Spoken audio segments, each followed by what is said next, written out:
नमस्कार मित्रांनो, जय नवनाथ अलख निरंजन आदेश। आज आपण जाणून घेणार आहोत नाथ संप्रदायातील सर्वात महान योगी, सिद्ध आणि चमत्कारी पुरुष श्री गोरक्षनाथ महाराजांच्या जन्माचे रहस्य।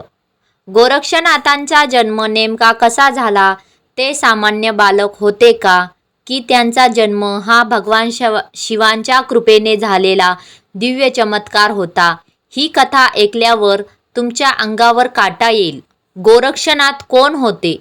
नाथ संप्रदायात आदिनाथ भगवान शिव हे पहिले गुरु मानले जाते।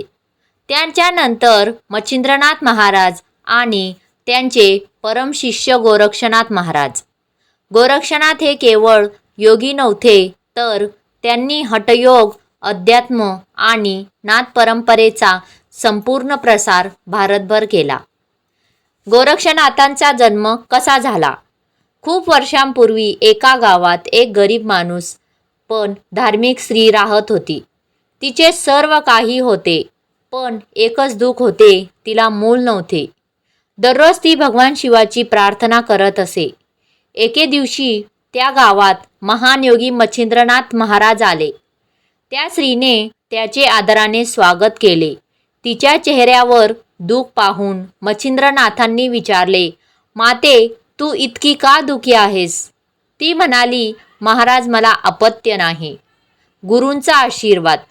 मच्छिंद्रनाथांनी आपल्या योगशक्तीने पवित्र भस्म तयार केले।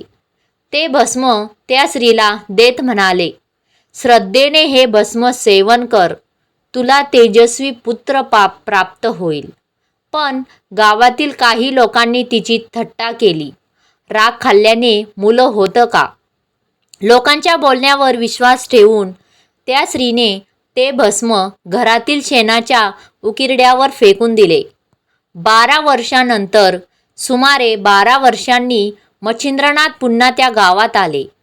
त्यांनी त्या स्त्रीला विचारले, तुझा मुलगा कुठे आहे? ती रडू लागली। तिने संपूर्ण सत्य सांगितले। मच्छिंद्रनाथ महाराज त्या उकिरड्यावर गेले। त्यांनी मोठ्या आवाजात हाक मारली, अलख निरंजन। क्षणात त्या राखेतून तेजस्वी बालकाचा आवाज आला, आदेश गुरुदेव। सर्व गावकरी थक्क झाले। राखेच्या ढिगाऱ्यातून दिव्य तेजाने उजळलेले बालक बाहेर आले। गोरक्षनाथ हे नाव कसे पडले?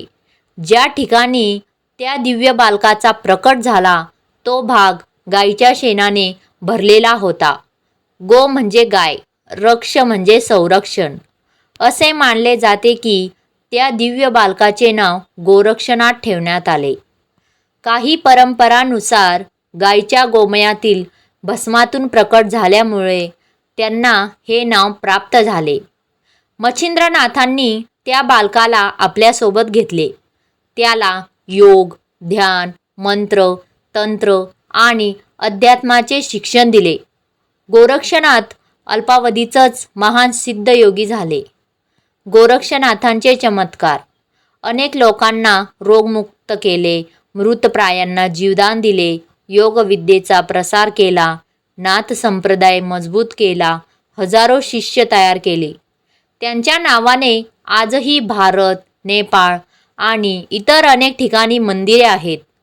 या कथेचा मुख्य संदेश असा आहे, गुरूवर पूर्ण श्रद्धा ठेवा, लोकांच्या बोलण्यावर सहज विश्वास ठेवू नका, गुरूंचा आशीर्वाद कधीही व्यर्थ जात नाही। श्रद्धा, संयम आणि भक्ती यामुळे अशक्यही शक्य होते।